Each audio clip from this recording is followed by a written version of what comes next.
সাংবাদিককে movie Bangla television ও দৈনিক ভোরের খবরের প্রতিনিধি মোহাম্মদ পলাশ শেখকে প্রকাশ্যই হুমকি যুবদল নেতার। আমার অনুমতি ছাড়া ইউনিয়নে ঢুকতে পারবে না।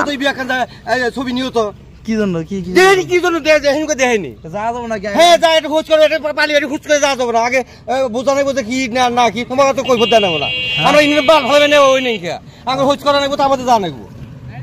হ্যাঁ তুমি পছন্দ নেই বিয়া কেন যাবে ছবি নিবা আর আমরা সই দিমু তাই। হ্যাঁ আচ্ছা ঠিক আছে।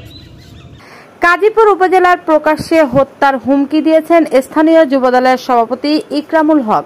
একটি ভিডিওতে তার এই হুমকি স্পষ্টভাবে ধরা পড়েছে। আমার ইউনিয়নে ঢুকতে হইলে আমার অনুমতি লাগবে, অন্যায় করলে পারবা না, ন্যায় করলে পারবা, বিএনপি ক্ষমতায় এলে তোমারে সাইজ করবো।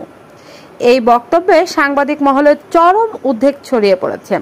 স্থানীয় গণমাধ্যম কর্মীরা বলছেন এটি কেবল একজন সাংবাদিক নয়, স্বাধীন সাংবাদিকতার উপরই সরাসরি হামলা।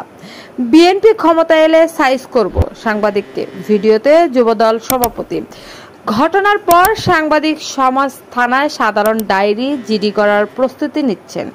একই সাথে প্রশাসনের কাছে নিরাপত্তার দাবি জানিয়েছেন তারা।